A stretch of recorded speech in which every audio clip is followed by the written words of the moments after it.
She thought it was just another boring charity gala in downtown LA. You know, the kind where rich people pretend to care while sipping champagne that costs more than most people make in a month. But then she saw him across the room.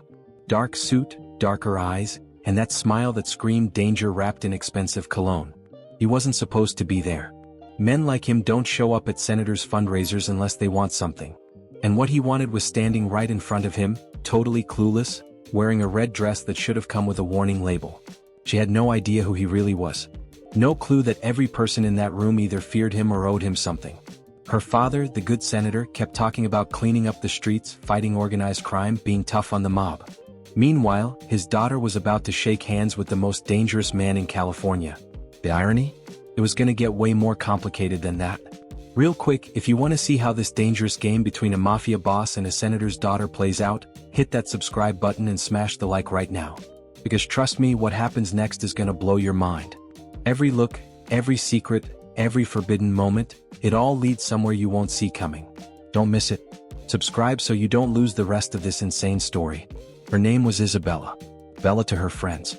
24 years old, fresh out of Stanford Law, and completely convinced she had the world figured out. She didn't. Not even close. Growing up as Senator Richard Coleman's daughter meant living in a bubble. A very expensive, very protected bubble where danger was something that happened to other people. Her dad had been preaching the same thing for years. Clean streets, safe neighborhoods, zero tolerance for organized crime. He was building his whole re-election campaign on it. The tough guy senator who wasn't afraid to take on the mob families that had been running parts of California since forever. Bella believed in him. Believed in the mission. She even wanted to follow in his footsteps, maybe become a prosecutor, put bad guys behind bars, make a difference. That's what good people do, right? That's what she'd been taught her whole life. But that night at the Beverly Hills Hotel, something felt different. The energy in that ballroom was weird. Tense. Like everyone was playing a role, reading from a script, but nobody really wanted to be there. Bella had been to a million of these things. Smile, shake hands, make small talk with boring rich dudes who only cared about tax breaks and golf. She was good at it. Practiced. But she hated every second. She was standing near the bar, trying to avoid her father's campaign manager who wouldn't shut up about poll numbers when she felt it. That feeling when someone's watching you. You know what I'm talking about. That weird tingle on the back of your neck. She turned around and that's when she saw him. He was leaning against a marble column like he owned the place. Maybe he did. She didn't know. But damn, he looked good doing it. Tall, probably 6'2", dark hair styled perfectly but not in that try-hard way. More like he just rolled out of bed looking like a model. The suit was custom, she could tell. Italian, probably cost more than her car. But it wasn't the clothes that got her attention. It was the way he looked at her. Like he could see right through all the fake smiles and polite conversation. Like he knew something she didn't. And that smile. Oh man, that smile was trouble with a capital T, confident. Dangerous. The kind of smile that makes smart girls do dumb things. Their eyes locked for maybe 3 seconds. 3 seconds that felt like an hour. Then he pushed off the column and started walking toward her. Slow. Casual. Like he had all the time in the world. Bella's heart started racing. She told herself it was nothing. Just some random guy at a party. But deep down, something in her gut was screaming that this wasn't random at all. He moved through the crowd like water and people just got out of his way. Not obviously. Not like they were scared. But they moved. They noticed him. And some of them, the ones who thought she wasn't paying attention, they looked nervous when he passed.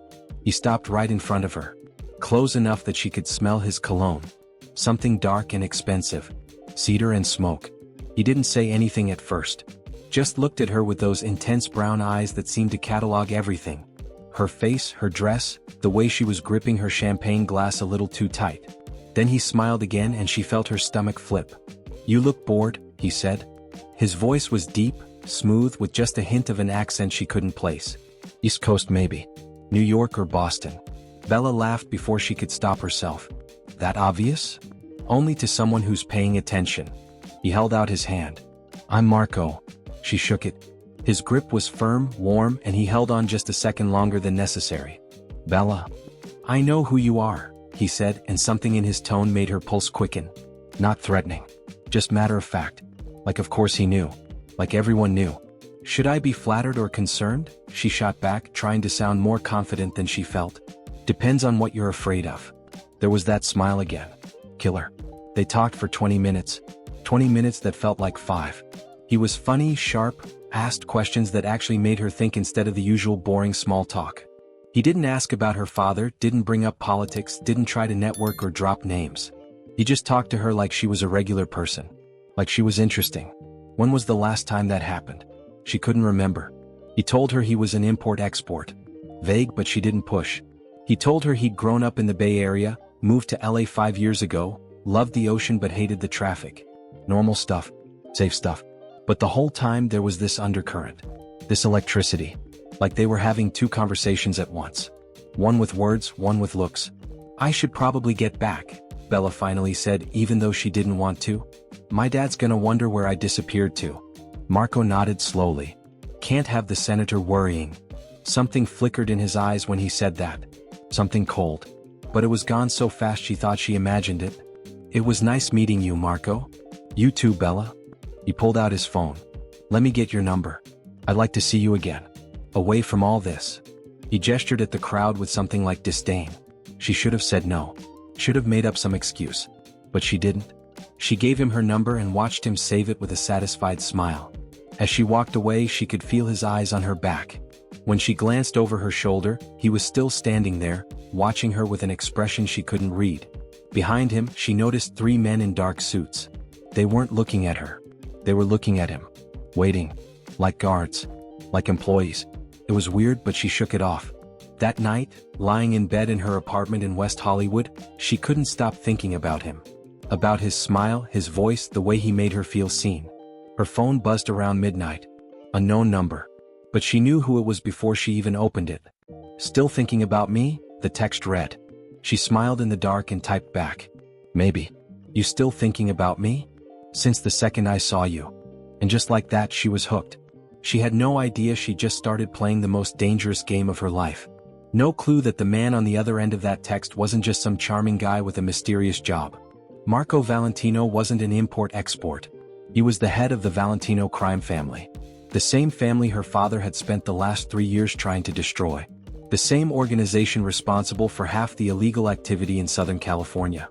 And he just made Senator Coleman's daughter his newest obsession.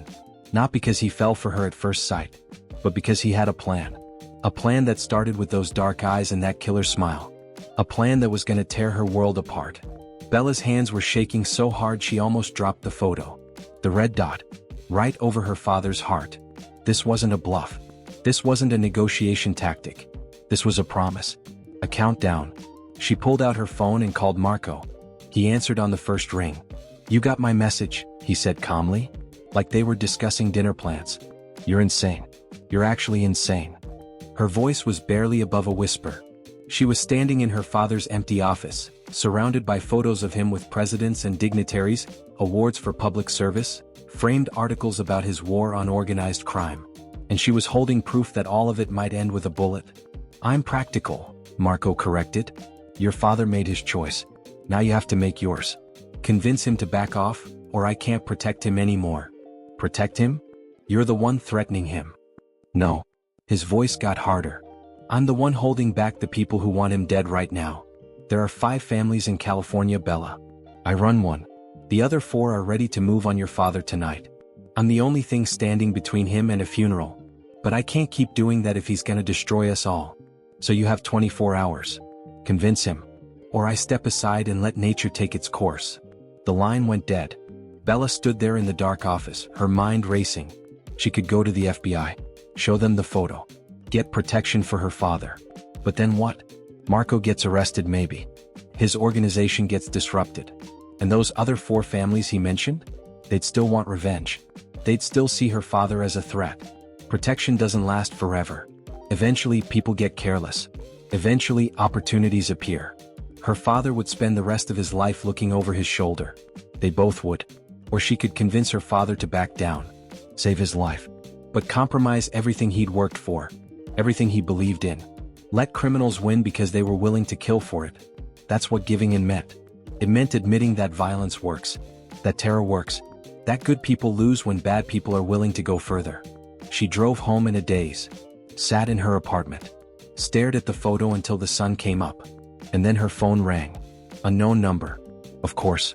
She almost didn't answer. But what was the point of avoiding it? "Hello?"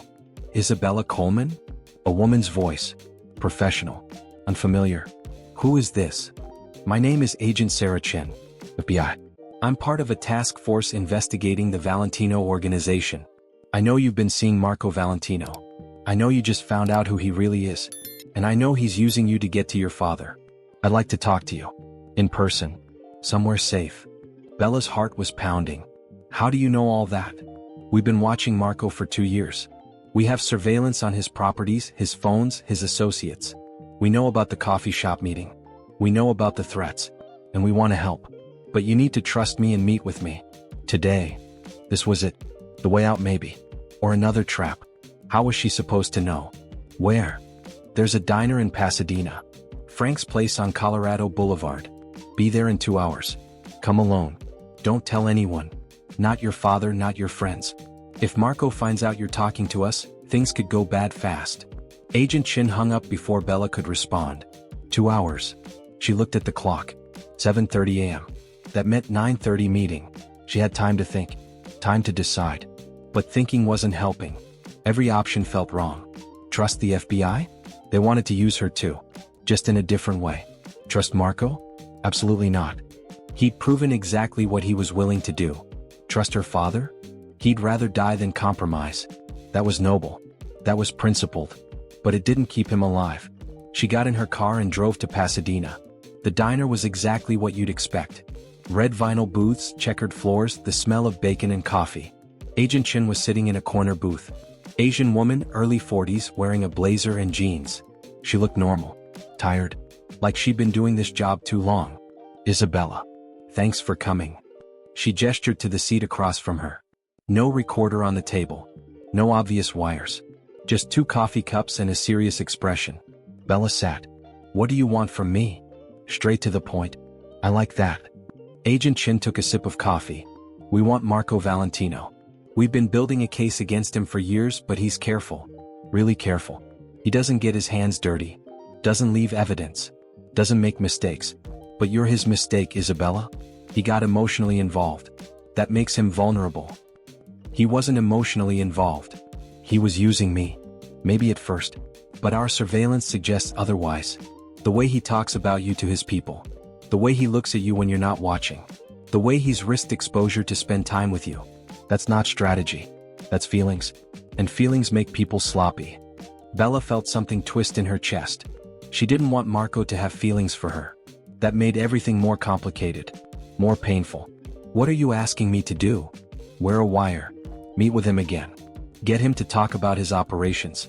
His family structure. Plans for retaliation if the legislation passes. Anything concrete we can use. With your testimony and recordings, we can build a RICO case that actually sticks. We can end the Valentino family for good. Protect your father. Protect you. Protect everyone. It sounded so simple. So clean. Good guys win, bad guys lose, everyone goes home safe. But Bella had learned in the last few weeks that nothing was simple. Nothing was clean. And if I don't? Agent Chen's expression hardened.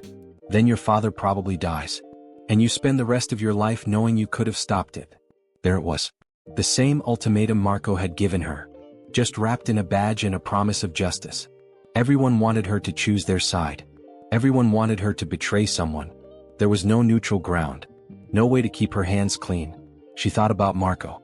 About the way he'd smiled at her that first night. About the lies and the manipulation and the threats. But also about the moments that had felt real. The conversations. The laughter. The way he'd held her like she mattered. Was any of that true? Did it matter if it was? She thought about her father. About his principles and his courage and his stubborn refusal to compromise. About how much she loved him.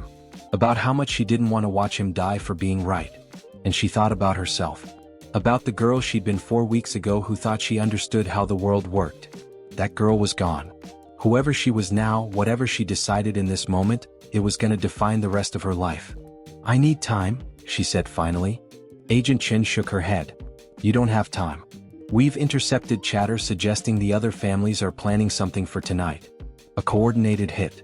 Multiple locations. Your father's office, his car, maybe even your home.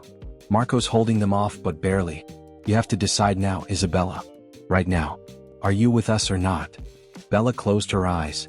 Took a breath. Opened them again. and made her choice. But what that choice was, what she actually decided in that moment, that's a story that changes everything you thought you knew about loyalty, love, and survival. Because sometimes the right choice isn't the one that makes you a hero. Sometimes it's the one that makes you something else entirely. So what happened next? Did Bella work with the FBI and take down Marco? Did she warn him and become complicit in protecting a criminal? Did she find a third option nobody saw coming? The answer is way more complicated and intense than you think. And trust me, you need to see the next part of this story because Bella's decision sets off a chain reaction that nobody was ready for. Not Marco. Not her father. Not the FBI. Nobody. If you thought this was wild, just wait until you see what happens when everything explodes. Click on the next video right now because this story isn't over. Not even close. And the next chapter? It's gonna leave you speechless. Don't miss it. Go watch it right now. You've come this far, you gotta see how this ends. Or actually, how it doesn't end. Because some stories, the real dangerous ones, they just keep going. And this one? It's about to get even crazier. See you in the next video. Bella didn't sleep that night. She just sat on her couch, staring at the shattered phone across the room, replaying every moment with Marco in her head. Every laugh, every kiss, every time he'd looked at her like she was the only person in the world. It was all fake. All of it. But here's the thing that was eating her alive. Some part of her, some stupid naive part, didn't want to believe it. Because those moments had felt real. The way he'd held her hand. The way he'd listened when she talked about her dreams. The way he'd made her feel seen and understood and special. How do you fake that? How do you manufacture chemistry? She knew the answer. You don't. Unless you're really good at it. Unless you've been playing this game your whole life. At 1:55 p.m. the next day, Bella walked into the coffee shop on Sunset. She told her security detail she was going shopping, slipped out the back of the store and caught an Uber. Dumb move. Dangerous move. But she needed answers. She needed to look Marco in the eyes and hear him explain how everything between them had been a lie. The place was half empty. Afternoon lull. Marco was sitting in the corner booth, the same one they'd sat in on their second date when he'd made her laugh so hard coffee came out of her nose. He looked up when she walked in and for a second, just a second, she saw something in his face. Relief maybe. Or regret. But it was gone fast. Replaced by that cool, composed expression she was starting to realize was his real face. She sat down across from him without saying anything. Just stared. Waiting. You came, he said finally. I wasn't sure you would. You blackmailed me. What choice did I have? Her voice came out harder than she expected. Good. Marco winced slightly. It's not blackmail. It's insurance. There's a difference. Is there? Explain it to me. Explain how threatening my father isn't blackmail. He leaned back, studying her with those dark eyes that used to make her melt and now just made her angry. Your father is trying to destroy my family. Not just the business. The actual family. My cousins, my uncles, people who've been loyal to me my whole life. That legislation he's pushing, it's gonna give the feds the power to seize everything we own. Freeze our accounts. Throw us in prison on circumstantial evidence. It's a death sentence. You're criminals? Bella shot back. That's what happens to criminals. We're businessmen operating in a broken system. His jaw tightened. Your father acts like he's cleaning up the streets, but he's just making room for worse people. People with less honor, less restraint. At least we have rules. Rules? You're kidding, right? You're the head of a crime family. You hurt people. You break the law. And your father's a politician. He lies, takes money from corporations that poison communities, makes backroom deals that benefit the rich. Don't act like he's some saint, Bella. We're all playing the same game. I'm just honest about it. She wanted to argue. Wanted to defend her father. But there was a tiny voice in the back of her head whispering that Marco had a point. Not about everything. But about some things. Politics was dirty.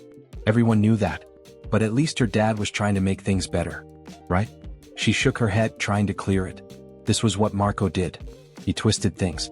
Made you question yourself. Why me? She asked. You could have targeted anyone. Why did you come after me? Marco's expression softened. At first, strategy. Pure strategy. I needed leverage. Your father's untouchable. Clean record, good reputation, genuine support. But everyone has a weak spot. This is you. He'd do anything to protect you. So I figured if I could get close to you, I'd have something to bargain with when things went south. At first, she repeated, her voice hollow. What about after? He was quiet for a long moment. After, things got complicated. Complicated how? You weren't what I expected. He leaned forward, his voice dropping. I thought you'd be spoiled, entitled, easy to manipulate, but you weren't. You were real. You actually cared about things, about people. You made me laugh, made me think, made me remember what it's like to be around someone who isn't constantly calculating angles or watching their back. He paused. I started to like you, Bella. For real. That wasn't part of the plan. She wanted to believe him so badly it hurt. But she couldn't. Not after everything. That's a nice story. Very touching. But it doesn't change anything. You used me. You lied to me. And now you're blackmailing my father.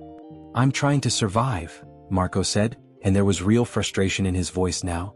That's all I've ever done. You think I chose this life? I was born into it. My father ran the family before me. His father before him.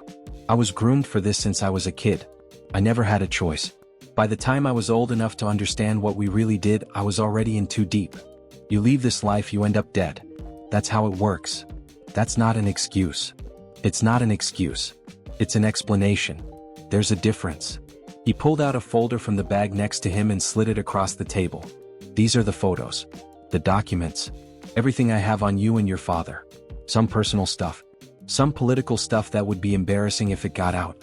Nothing illegal. But enough to make him look bad during an election year. Bella stared at the folder like it was a bomb. What do you want? I want him to back off. Slow down the legislation. Give us time to adjust our operations, move assets, prepare for whatever's coming. I'm not asking him to kill it completely.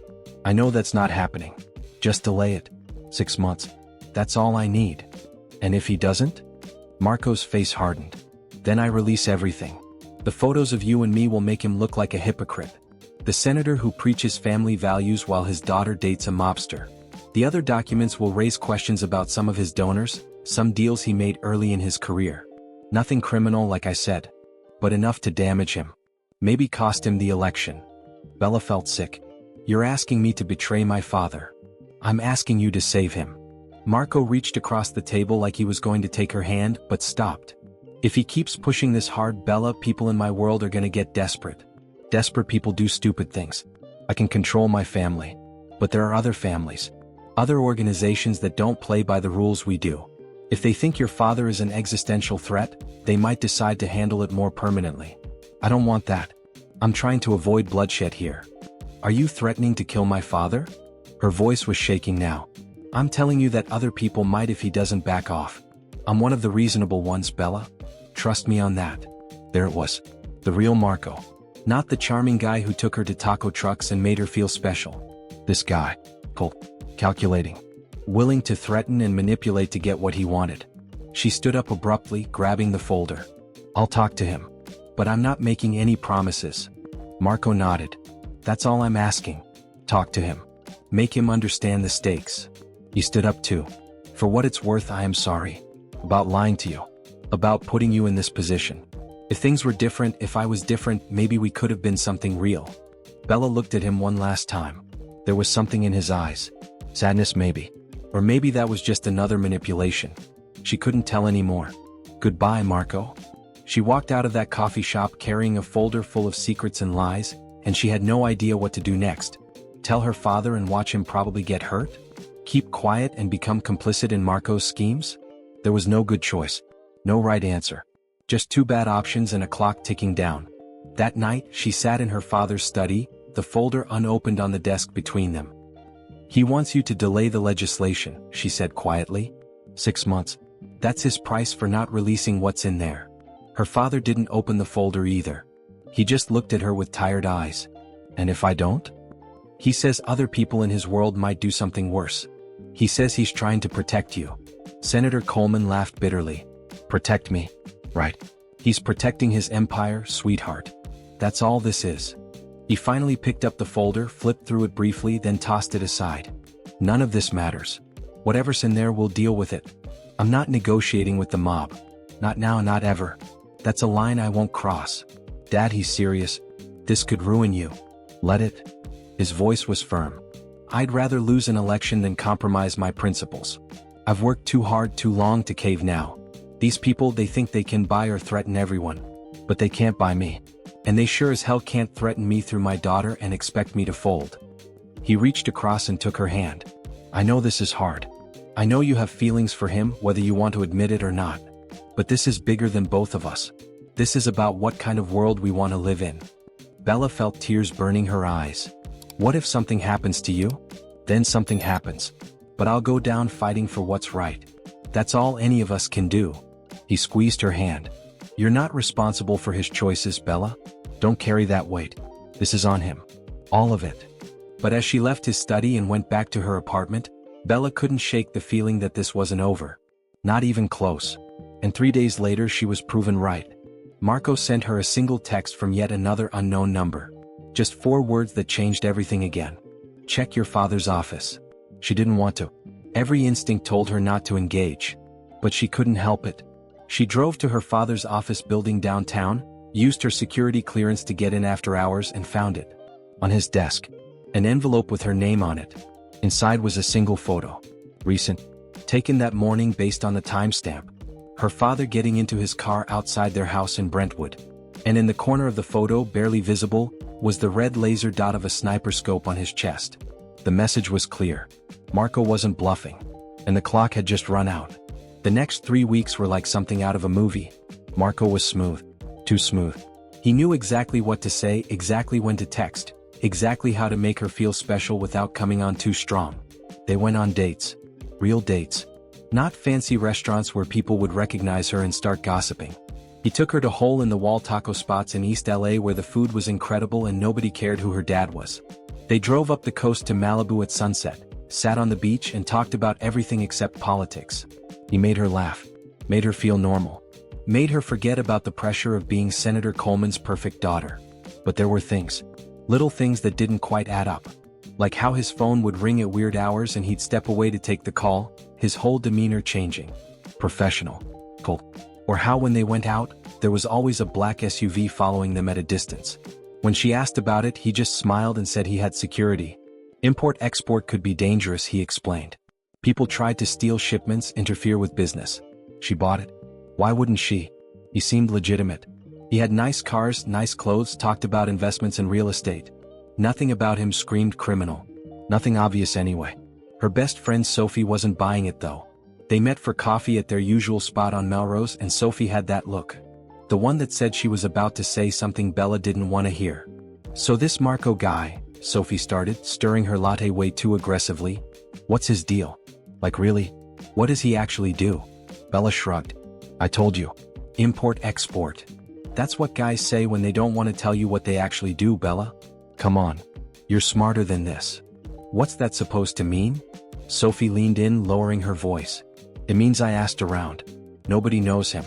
And the people who do know him got real quiet real fast when I mentioned his name. That's weird, Bella. That's red flag city. You asked around? Seriously? Bella felt defensive. She knew it was dumb, but she couldn't help it. Yeah, I asked around. Because my best friend is dating some mysterious guy who shows up out of nowhere and sweeps her off her feet. That's literally how horror movies start. Bella wanted to argue. Wanted to defend Marco. But deep down, Sophie was touching on something that had been bothering her too. There were moments when she'd catch him staring at nothing, his jaw tight, his eyes hard. Moments when he'd get a text and his whole energy would shift. Once, when they were at his place in the Hollywood Hills, she'd walked into his office looking for him and found him standing over a table covered in papers. He'd gathered them up so fast she barely saw what they were. Maps maybe. Lists of names. He'd smiled and kissed her and distracted her, but she remembered the look in his eyes. Caught. Guilty. Something. He's been nothing but good to me, Bella finally said. I'm not gonna freak out over nothing. Sophie sighed. Just be careful, okay? Something feels off. But Bella wasn't careful. She was falling. Art. And Marco knew it. He could read her like a book. Every insecurity, every desire, every weakness. He'd been doing this his whole life. Reading people. Manipulating situations. Getting what he wanted. And what he wanted was leverage. Her father, Senator Coleman, was about to push through legislation that would give law enforcement unprecedented power to freeze assets, conduct raids and prosecute organized crime. The Valentino family stood to lose millions. Maybe everything. Marco needed insurance. He needed something that would make the good senator think twice. He needed Bella. The night everything changed started normal enough. Marco picked her up in his Maserati, said he had a surprise. They drove to Santa Monica, parked near the pier and walked along the beach. The sun was setting, painting the sky in shades of orange and pink. It was perfect. Too perfect. He stopped, turned to face her and took both her hands.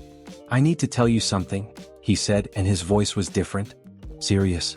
No jokes, no charm. Just raw honesty. Or what looked like honesty. Bella's heart started pounding. "Okay. I haven't been completely straight with you about what I do." He paused like he was choosing his words carefully. "My family were in business. But it's complicated business.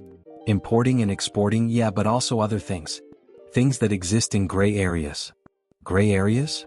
Bella felt cold suddenly despite the warm evening. "We move money. Protect interest. Sometimes that means dealing with people who aren't exactly playing by the rules." He was watching her face, gauging her reaction. "I'm not a bad guy, Bella. But I'm not a saint either. I wanted you to know before this goes any further." She should have walked away right then. Should have asked for details, pushed for the truth. But the way he was looking at her, so vulnerable, so honest, she felt herself soften. "What exactly are you telling me?" "I'm telling you that my world is complicated. And if you're gonna be in it, you need to know that." He touched her face gentle. "But I want you in it. I've never wanted anything more." It was a performance. A carefully crafted moment designed to make her feel like he was trusting her with something real. Make her feel special. Make her feel chosen. And it worked. She kissed him, told him she didn't care about complicated, told him she wanted to be with him. She had no idea she just walked into a trap. No idea that 3 blocks away one of Marco's guys was taking photos of them together. Photos that would end up in a file. Insurance. 2 days later, her father called her into his office at their house in Brentwood. He looked terrible. Exhausted. Angry. He had a folder on his desk, and when Bella walked in, he pushed it toward her. "You need to see this," he said, his voice tight. She opened it. Photos. Her and Marco at restaurants. Walking on the beach. Getting into his car. And then documents. Police reports. FBI surveillance logs. A family tree with Marco's name at the top and lines connecting to dozens of other names. Words like racketeering, money laundering, extortion jumped out at her. "Marco Valentino," her father said, and his voice was like ice. "Head of the Valentino crime family. One of the most dangerous men in California. And apparently my daughter's boyfriend." The room spun. Bella sat down hard, staring at the photos. No, that's not right. "He's an import-export. He imports drugs and exports violence," her father snapped. "How could you be so stupid? How could you not see this?" But she hadn't seen it because she hadn't wanted to. All those little red flags, all those weird moments, she'd ignored them because he made her feel good. Because he'd made her believe he was different. "I didn't know," she whispered. "Well, now you do. And you're done. No more contact. No more dates. Nothing. I'm assigning security to you 24/7 until we figure out what his angle is." His angle? The words felt hollow in her mouth. Her father's expression softened slightly. "Sweetheart, men like Marco Valentino don't do anything without a reason. He targeted you. I don't know why yet, but I'm gonna find out." Bella felt sick. Targeted. The word kept echoing in her head. Everything had been a lie. Every smile, every touch, every sweet text message. It was all calculated. All part of some plan she didn't understand. She left her father's office in a daze, went home and blocked Marco's number. She didn't cry. She was too shocked to cry. She just sat there, staring at nothing, trying to process how she could have been so blind. Her phone buzzed. A text from an unknown number. Her hands were shaking when she opened it. "Blocking me won't change anything, Bella. We need to talk. Meet me tomorrow. Alone. The coffee shop on Sunset where we had our first real conversation. 2 p.m. If you don't show, things are gonna get complicated for your father. I have photos. Documents. Things that would be very interesting to certain people. I don't want to use them. But I will." She read it 3 times. Then she threw her phone across the room and finally started crying. Because she realized the truth. Marco hadn't fallen for her. He'd been using her from day one. And now she was trapped. Caught between protecting her father and facing the man who'd made her believe in something that was never real.